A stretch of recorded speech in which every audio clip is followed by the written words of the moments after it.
मेरी ज़िंदगी में एक ऐसा वक्त आया, बल्कि मैं उस वक्त को कभी अपनी ज़िंदगी में भूल नहीं सकता, कि जब रमज़ान की आमद थी और मैंने नमाज तरावी को पढ़ाना था।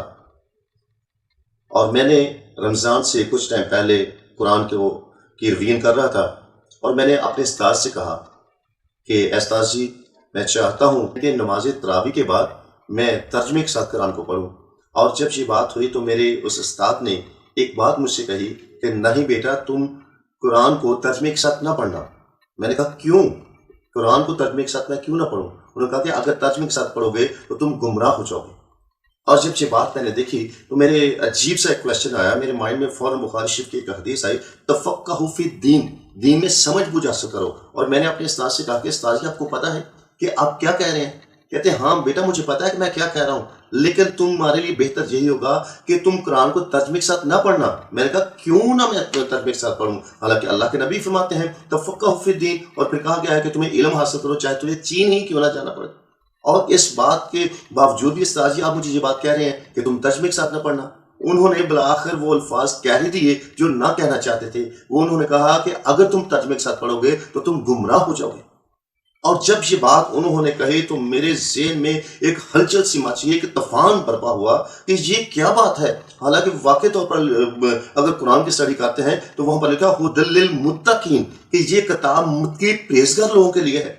अगर ये किताब जो मुत्तकी परहेज़गार लोगों के लिए है, जो कुरान परहेज़गार लोगों के लिए है, अगर ये परहेज़गार लोगों के लिए, तो फिर इसके पढ़ने से इंसान गुमराह कैसे हो जाता है? और जब ये बात मैंने देखी तो मैंने उस्ताद जी को वही बात कह दी कि मैंने देखें, कुरान तो कहता है हुदल लिल मुत्तकीन, ये मुत्तकी लोगों के लिए, परहेज़गार लोगों के लिए।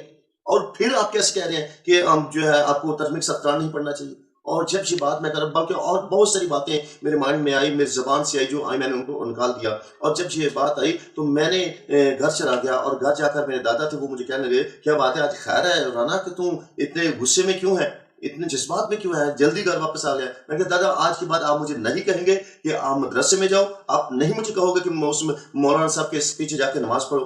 क्यों?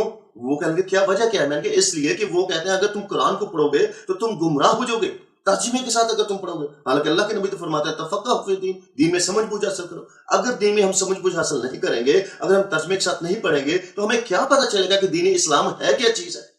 और जब मैंने ये बात कही है तो मौलाना साहब ने कह दिया कि तुम अगर पढ़ोगे तो गुमराह हो जाओगे। ये कैसी बात है? हालांकि यही किताब कहा जाता है कि ये तो मुत्तकी परहेज़गार और नसीहत लोगों के लिए नसीहत हमेशा है। तो फिर ये कैसी बात हो गई?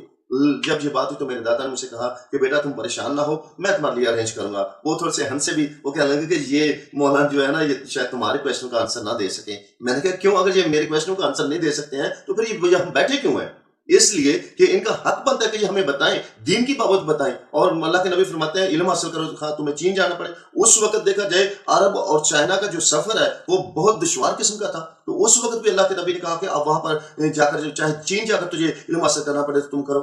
और यहाँ पर अब हम अपने घर में हैं, अपने लोगों में हैं, तो ये लोग हमें इल्म नहीं सिखाना चाहते, ये हमें कुरान से वाकिफियत नहीं करवाना चाहते। इसका क्या मतलब हुआ? और जब ये बात हुई तो मेरे दादा ने कहा कि आप परेशान ना हो, कि मैं आपको अरेंज कर दूंगा। और मेरे दादा ने ऐसा किया कि एक मेरे लिए उस्ताद को रखा ताकि वो मुझे टीच करे। और जब फर्स्ट डे वो आए तो उन्होंने मेरे साथ सूरह फातिहा को शेयर किया। और जब जाने लगे तो मैंने उनसे कहा कि उस्ताद जी एक बात मुझसे बताते जाएं। कहेंगे क्या? मैंने कहा कि ये हमारा घर है, इसके बाहर जो है मेरे दादा का नाम लिखा हुआ है, और सारे आने जाने वाले लोग जानते हैं कि ये चौधरी साहब का घर है। और जब इस बात को पता चलता है ये फलां चौधरी का घर है तो ऑलरेडी पता चलता है।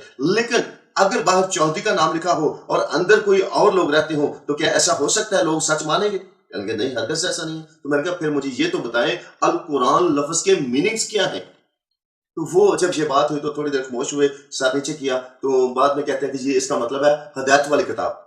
मैंने कहा नहीं उस्ताद जी, आपको पता है कि मैं भी एक कुरान का हाफिज हूँ, और मैं एक उम्मा के घराने से ताल्लुक रखता हूँ, और मैं इतना भी नहीं हूँ कि जो मुझे इस चीज का पता ना हो।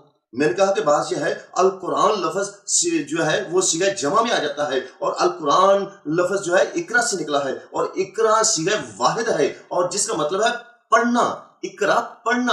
और अल कुरान लफ्ज जो है वो सीगा जमा बन जाता है, और जब सीगा जमा के बारे में तर्जमा किया जाए तो वहां पर लिखा हुआ बार बार पढ़े जाने वाली किताब। और जब हम इस बात को देखते हैं तो मैंने कहा कि साजी इसका मतलब बार बार पढ़े जाने वाली किताब। تو وہ ہنس کر کہتے ہیں اچھا ٹھیک ہے، اور جاتے ہوئے میرے دادا جی کو کہتے ہیں کہ چودھری صاحب جو پڑھا ہے اس کو ہم پڑھا نہیں سکتے۔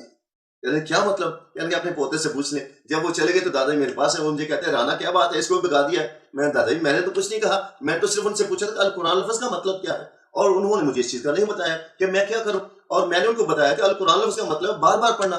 تو وہ پھر ہنسنا شروع ہو گئے، وہ کہتے ہیں کہ لگتا ہے یہ تمام علماء جو ہے نا یہ تمہارے سوالوں کا جواب نہیں دے پائیں گے۔ تو میں نے کہا دادا پھر یہ بات یاد رکھیں کہ مجھے اس قرآن کو جاننا ہے، مجھے دین اسلام کو جاننا ہے، اور جب تک میں نہیں جانوں گا مجھے سکون نہیں آئے گا۔ اور یہی بات ہوئی کہ جب ایسی بات ہوئی تو میں نے نماز تراویح پڑھانے کی بجائے میں نے اعتکاف بیٹھنا منظور کیا، اس لیے کہ میں قرآن کو ترجمے کے ساتھ پڑھوں گا اور مجھے پتہ چلے گا کہ قرآن میں ایسی کون سی بات ہے جو انسان کو گمراہ کر دیتی ہے۔ اور عزیزو میں نے اسی وجہ سے قرآن کو پھر ترجمے کے ساتھ پڑھنا شروع کیا تاکہ مجھے پتہ چلے کہ اس میں کون سی ایسی بات ہے جو ہمیں جو ہے مرتد کر دیتی ہے، جو ہمیں اسلام سے خارج کر دیتی ہے، جو ہمیں گمراہ کر دیتی ہے۔ اسلام کے لحاظ سے تو گمراہ کہہ جاتے ہیں، لیکن میں آپ کو یہاں بتانا چاہتا ہوں جب میں قرآن کو ترتیب کے ساتھ پڑھنا شروع ہوا تو مجھے پتہ چلا کہ وہاں سورہ بقرہ میں واضح طور پر لکھا ہوا ہے کہ سم بکم عمی فاہم لا یرجعون، کہ وہ گونگے ہیں، بہرے ہیں، بولے ہیں جو سنتے نہیں، جو دیکھتے ہیں اور دیکھتے نہیں ہیں۔ اور یہ ایسا کہ میں دیکھ کر حیران ہو گیا کہ یہ کن لوگوں کے بابت کہا گیا ہے۔ اور یقیناً جب میں نے تھوڑا سا آگے پڑھا اور پھر جب سورہ آل عمران اور اس کی 55 ورس کو میں اسٹڈی کر رہا تھا، واضح طور پر وہاں لکھا ہوا ہے فتقوا اللہ فاعبدوا ھذا الصراط المستقیم، کہ تم خدا سے ڈرو اور میرا حکم مانو اور یہی سیدھا راستہ ہے۔ یہ کون فرما رہے ہیں؟ حضرت عیسیٰ المسیح فرماتے ہیں کہ تم خدا سے ڈرو اور میرا حکم مانو، ھذا الصراط المستقیم، یہی سیدھا راستہ ہے۔ جب میں نے اس بات کو پڑھا تو میں پریشان ہو گیا کہ یہ کون سی ایسی بات ہے، اللہ مجھے تو سمجھ نہیں آ رہی ہے۔ ہمیں تو آج تک یہی بتایا گیا ہے کہ اللہ اور اللہ کے رسول کا سیدھا راستہ ہے، لیکن قرآن بتا رہا ہے کہ جو سیدھا راستہ ہے وہ صرف اور صرف سیدنا یسوع المسیح کا ہے۔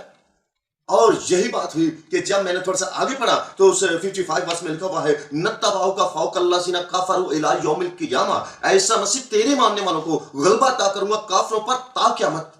اور جب میں نے اس ورس کو پڑھا تو میری زندگی، یقین جانے عزیزو، میری زندگی میں ایک ہلچل سی مچ گئی، میری زندگی میں ایک بنچال آ گیا، ایک طوفان برپا ہوا کہ ہائے اے حافظ، اے ندیم، تیری زندگی کہاں گزری ہے؟ قرآن تو کہتا ہے کہ جو یسوع مسیح کو نہیں مانتا، جو عیسیٰ مسیح کو نہیں مانتا وہ کافر ہے۔